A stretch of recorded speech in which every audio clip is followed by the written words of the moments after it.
I worked a lot this week. I think I was at work like 65 hours altogether.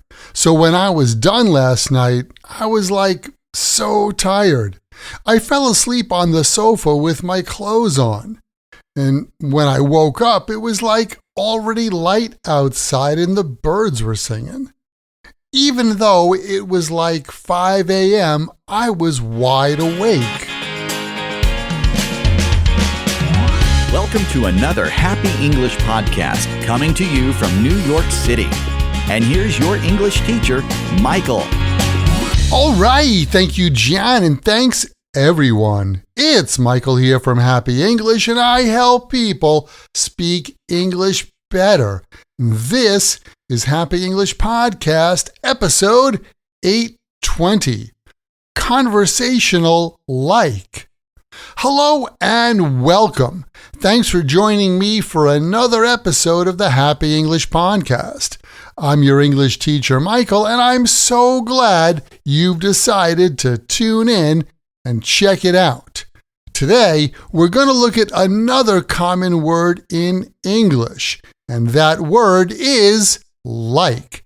Now, you're probably thinking, oh, that's a basic word. I already know that. And I'm sure you do. You probably like listening to this podcast, which means you like to learn English. You know, like talks about your preferences.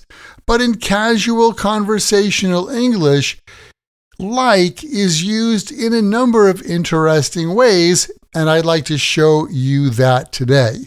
Using like in these ways will make your English conversation sound more natural. Okay, first of all, you can use like to mean around or about when you mention a number, like someone's age, time, distance, and so on. You can say things like, I think the new boss is like 50 years old. And you'll notice how I said that. I put a pause between like and the number. The new boss is like 50 years old. It's like 22 degrees outside today. What a nice day. When I went to the vet this week, I found out that Max weighs like 13 kilograms. So, like modifies a number, and like also modifies words such as a little, so, or to in an adjective phrase to emphasize and draw the listener's attention to that phrase. For example, you can say, I was like so tired last night that I fell asleep with my clothes on. Notice here too, there's a pause after like. Hey, is Tom okay? He seems like a little quiet today. That pause is essential for the meaning to be understood. And in a similar way, we use like before a verb to emphasize and draw the listener's attention to that verb. This like is also usually followed by a brief pause. Here are some examples. Don't you love the pizza here? It's so good. I'm tired. I think I'm gonna go home and take a nap before dinner. You know what? It's just my opinion, but I think the new salesman in the company talks too much. And again, remember the pause after like. Next up, I'm sure that you've learned to use the verb say when you report what someone has said. For example, the boss said Jack was late for work.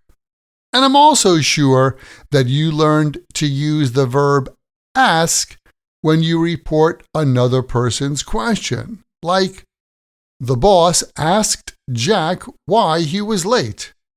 Well, in conversational American English, we use the phrase was like to mean said or asked when we tell someone about a conversation we had and we want to quote that conversation.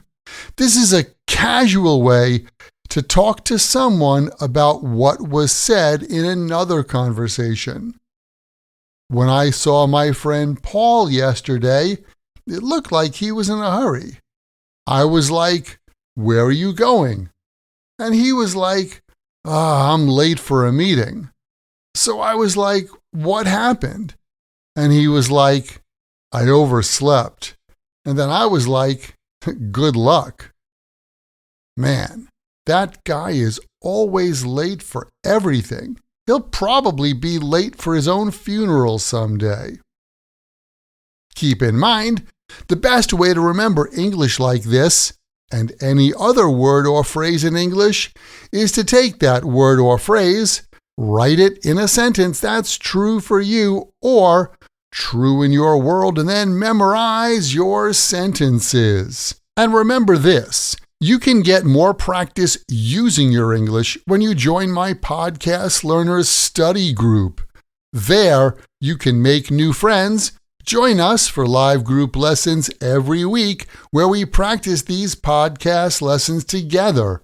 Plus, you get access to the PDF transcript and audio download for every Happy English podcast in the past and in the future. And on top of that, each episode has exercises where you can practice this English point with speaking and writing checked by me. To learn more, just visit myhappyenglish.com and choose podcast lesson 820. Remember, learning another language is not easy, but it's not impossible. And I'm here to help you on your journey. This podcast was brought to you by Happy English. Please visit myhappyenglish.com. Show your support for Happy English by leaving us a review. Get English, get happy, Happy English.